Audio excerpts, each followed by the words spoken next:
Hi guys, very good afternoon. Welcome to our channel Crick talks with Karthik. ముందుగా అందరికీ very very very very good evening. So అందరూ match చూసే ఉంటారు. India versus England Mumbai Wankhede మ్యాచ్లో అయితే ఇవాళ ఫైనల్ T20 అయితే జరగడం అయితే జరిగింది. సో లాస్ట్ మ్యాచ్లో కన్కషన్ వల్ల ఎవరెవరో ఏందో అయి ఇండియా అయితే సిరీస్ గెలిచింది. బట్ ఈ మ్యాచ్ అంటే నామమాత్రం మ్యాచ్. బట్ ఇండియా ఏంటంటే ఒక యంగర్ సైజ్ తీసుకుని ఒక మంచిగా 4-1 నోట్తో అయితే ఎంజాయ్ అయితే ఇండియా వాళ్ళే దిగుతారు. సో ఏం జరిగింది, ఇండియా మ్యాచ్ గెలిచిందా లేదా అని ఈ వీడియోలో మనం క్లియర్గా మాట్లాడుకుందాం. సో బేసికల్గా ఇండియా వాళ్ళు అయితే టాస్ ఓడిపోవడం జరిగింది. ఇంగ్లాండ్ వాళ్ళు టాస్ గెలిచి ఇండియా వాళ్ళని బ్యాటింగ్కి ఆహ్వానించారు. సో ఇండియా బ్యాటింగ్ వాంకడే మంచి బ్యాటింగ్ పిచ్చు, చిన్న బౌండరీస్ ఉంటాయి బ్యాటర్స్కి, అదొక ప్యారడైస్ లెక్క చెప్పాలి. అంత మంచి చాలా పెద్ద స్కోర్స్, చాలా పెద్ద స్కోర్స్ ఎక్స్పెక్ట్ చేసాం. సో అదే స్కోర్స్ ఇవాళ వచ్చిందా లేదా అని చూద్దాం.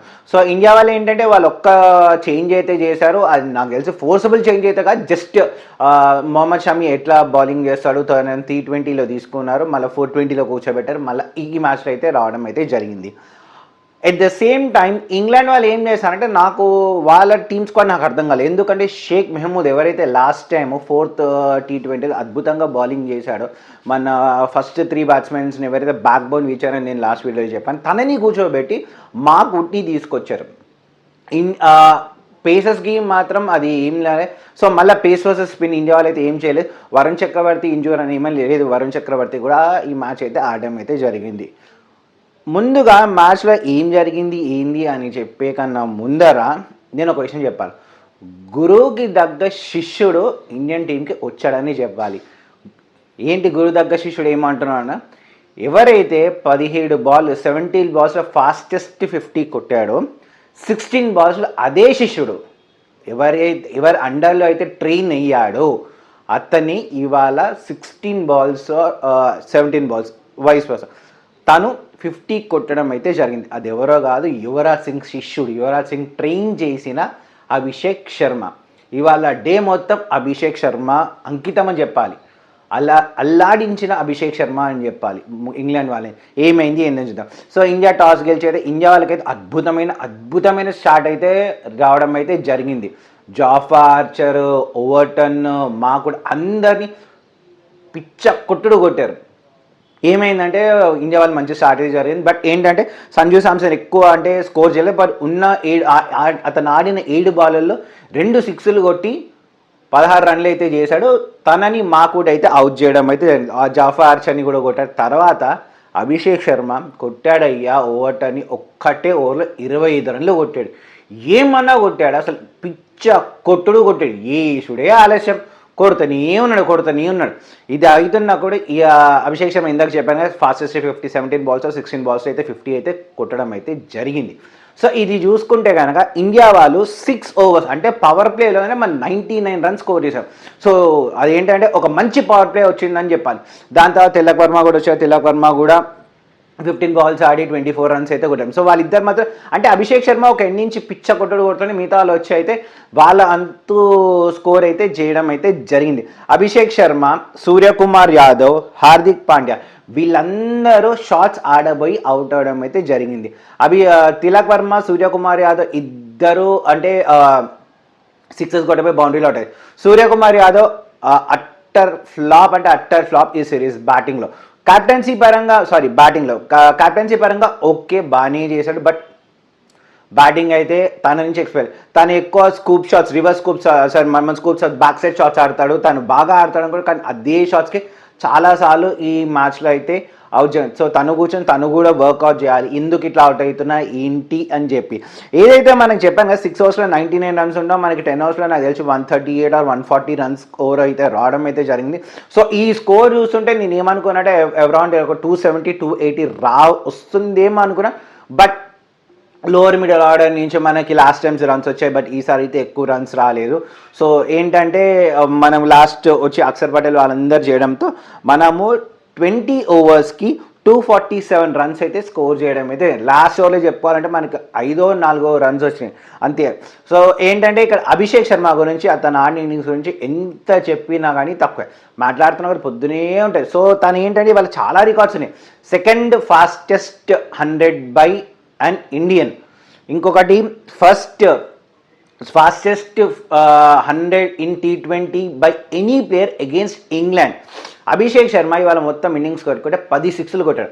Highest number of sixes in innings by Indian player is Abhishek Sharma. చెప్పా కదా, ఇలా చెప్పుకుంటూ పోతే చాలా అంటే చాలా రికార్డ్స్ ఉన్నాయి, ఇంకా రికార్డ్స్ ఉన్నాయి. దాని గురించి కూడా ఇంకా ఇన్ డీటెయిల్గా మాట్లాడుకుందాం, అభిషేక్ శర్మ గురించి, ఇండియన్ రికార్డ్స్.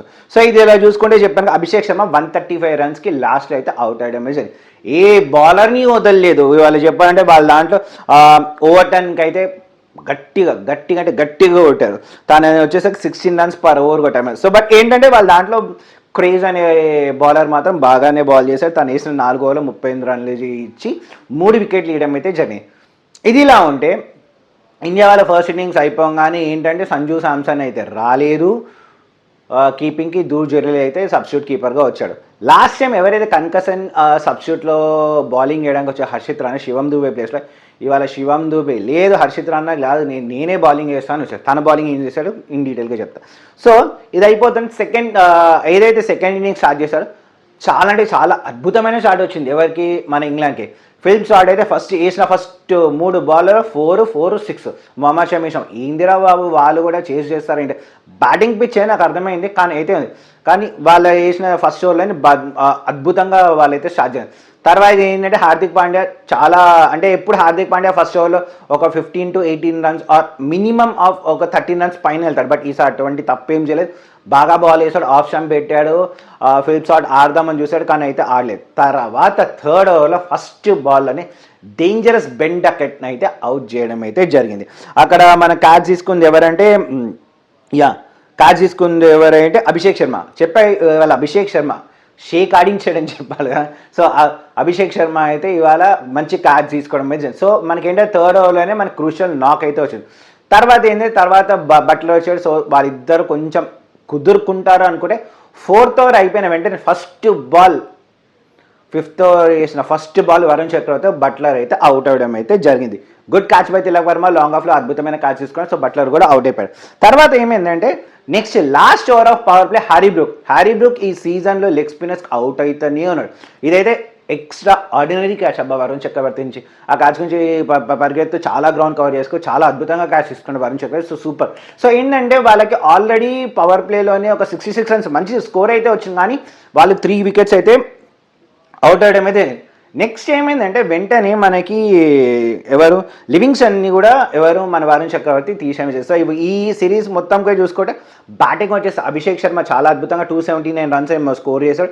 వరుణ్ చక్రవర్తి అయితే బౌలింగ్లో ప్రతి మ్యాచ్ 2-3 వికెట్లు తీసుకుపోతూనే ఉన్నాడు. ఇక్కడ మన వాంకెడే పిచ్ మీద తీయరు అని కూడా బట్ తీస్తూనే ఉన్నాడు. తర్వాత ఇక్కడ చెప్తా, Shivam Dube last time concussion substitute Harshit Rana వచ్చారు, బౌలింగ్ వేయలేన్నారు. బట్ ఈసారి మాత్రం ముందరే మేనేజ్మెంట్కి క్లియర్గా చెప్పినట్టున్నాడు. ప్రెస్ కాన్ఫరెన్స్లో తర్వాత మ్యాచ్ అయిపోయిన పోస్ట్ మ్యాచ్ ప్రెసిడెంట్ కాన్ఫరెన్స్లో చెప్పాడు, నేనే బౌలింగ్ వేస్తాను కానీ. సో బౌలింగ్ చేసిన ఫస్ట్ ఓవర్లోనే మన జాకబ్ బేతల్ని అవుట్ చేయడం అయితే బౌల్ చేశాడు. సో అది కూడా మంచి క్యాచ్ అనమాట, మంచి బాల్ అనిపించాడు. సో ఇది చూసుకుంటుంటే ఏంటంటే ఇంకా ఇంగ్లాండ్ వాళ్ళు ఎప్పుడు మ్యాచ్లోకి అయితే వాళ్ళైతే బ్యాక్కి రాలేదు. అడప వికెట్స్ మన ఇండియా వాళ్ళు తీస్తూనే ఉన్నారు. So end of the day వాళ్ళు మొత్తం 20 ఓవర్లు కూడా ఆడలేదు. వాళ్ళు ఏంటంటే సగం ఓవర్ అంటే 63 బంతులు ఆడి 97 రన్లు కొట్టి మొత్తం వాళ్ళైతే ఆల్అౌట్ అయితే జరగడం అయితే జరిగింది. ఇక్కడ ఏంటంటే అభిషేక్ శర్మ ఎవరైతే ఫస్ట్ ఇన్నింగ్స్లో 135 రన్స్ స్కోర్ చేశాడో ఒక్కటే ఓవర్లో back to back first ball ఇంకా ఫిఫ్త్ బాల్ అయితే వికెట్ తీయడం అయితే జరిగింది.